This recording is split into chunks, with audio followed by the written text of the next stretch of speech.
자, 5분 순삭. 오늘은 인하대학교 알아보겠습니다. 인하 미래인재 전형, 인하 참인재 전형, 지역균형 전형이 있는 인하대학교 알아보겠습니다.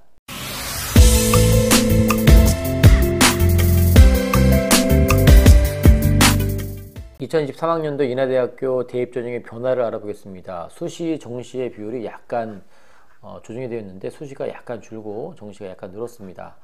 자, 학종으로 뽑는 인하 미래인재 전형에서 1단계 배수를 3배수에서 3.5배수로 좀 늘렸고요. 물론 의예과는 동일합니다. 그 다음에 인하 참인재 전형을 포함해서 종합전형의 자소서가 다 폐지가 되었고요. 그리고 정말 중요한 건 학종 평가 요소가 변경이 되었습니다. 자세한 건 뒤에 알려드리고요. 학생부 교과 전형의 명칭이 바뀌었습니다. 지역 추천 인재 전형에서 지역균형 전형으로 이름이 바뀌었고요. 추천 인원이 7명에서 무제한으로 바뀌었고, 또 진로 선택 과목이 전년도에는 반영하지 않았는데 우리는 3과목을 반영하고요. 그다음에 자유 전공 학부를 신설했는데 수능에서만 70명을 뽑습니다.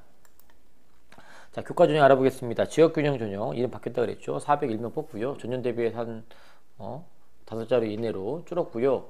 인문은 국수영사, 자연은 국수영과 이렇게 반영하고요. 전년도가 똑같습니다. 추천 인원이 7명에서 무제한으로 바뀌었습니다. 보통 추천 인원이 제한적이었던 게 무제한으로 바뀌면 당연히 경쟁률이 늘어날 거라고 우리가 예상하는데 이론적으로는 맞는데 전년도에 인하대를 추천했던 고등학교의 평균 추천 인원을 봤더니 3.4명 수준이었다고 합니다. 그 얘기는 7명을 다 지원 못한 대학이 거의 대부분이기 때문에 과연 무제한으로 풀어줬을 때 경쟁률이 많이 상승할 거냐 우리가 한번 고민해 볼 지점이 있는데 어찌됐건 이건 예측에 불과한 거고요. 일단 추천 인원이 풀리면 아무튼 경쟁률이 늘어날 가능성이 있기 때문에 아무튼 경쟁률 보시고 전년도 입결을 참고하셔서 지원하시면 좋을 것 같고요. 진로 선택 상위 3과목을 반영하는데 이것도 별 의미가 영향력이 크지 않을 거라고 예상하는 이유는 뭐냐면 여기 인하대에 지원하는 풀을 보면 아무튼 진로 선택 과목은 3과목이 다 A는 맞았을 가능성이 높기 때문에 별 영향이 없을 거라고 보고 만약에 이제 동점자 우선순위를 가려야 될 상황이 있으면 이렇게 사용하지 않을까라고 예측을 하고요.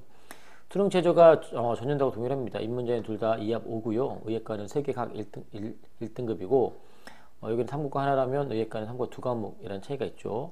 2021학년도 대비해서 최저가 많이 완화된 상태 그대로 가기 때문에 2021학년도 입시보다는 2022학년도 입시를 좀 참고하시면 될 것 같고요. 경쟁률은 인문은 9대1, 자유는 10.3대1, 의예과는 20대1 나왔는데 최저 충족률을 놓고 보니까 인문은 50.2%, 자유는 51.1%, 의예과는 18% 나와서 실질 경쟁률은 3.9, 7.7, 9.5입니다.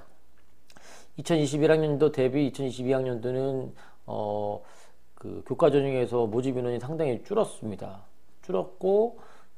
줄었지만 대신에 최저 충족률은 올라갔기 때문에 생각했던 것보다 점수 자체가 그렇게 많은 차이가 나지 않았습니다. 인문 2.73, 그전년도 대비해서 점수 차이가 크지 않고요. 자유는 최저 충족률이 높게 나왔기 때문에 그만큼 점수의 폭이 좀 있습니다.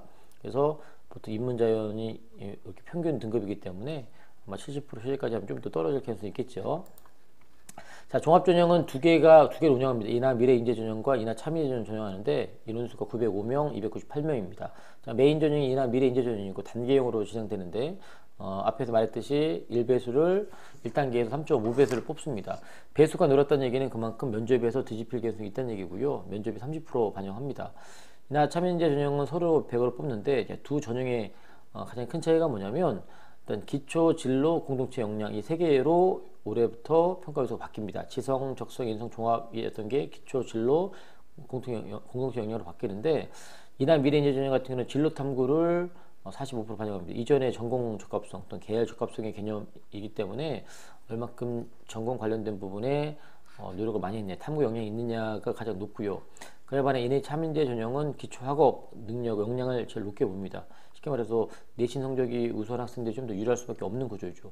그러면 두 전형을 비교해 봤을 때 당연히 인하 참인재 전형에서 내신 성적이 높게 나올 가능성이 있는데 결과를 봤더니 인하 참인재 전형의 평균 점수는 2.93, 인하 미래인재 전형은 3.02, 별 차이가 없습니다. 그 이유는 대학에서 분석하기를 최초 합에 붙은 학생들의 점수는 당연히 인하 참인재 전형이 높은데 한 30% 가까이가 다 등록하지 않고 다른 학교로 빠져나가다 보니까 추가 합격하다 보니까 결국은 두 전형의 점수 결과는 큰 차이가 나지 않는다. 자, 어찌됐건 이렇게 두 차이가 있다는 걸 참고하시고요. 전년도 자료 결과입니다. 미래인재준 자연과정 2등급대가 대부분이죠. 평균이니까 좀 더 했고, 인문 같은 경우는 마찬가지로 2등급대가 많이 있고요. 참여전형은 서류로만 한다고 그랬죠. 당연히 내신이 높습니다.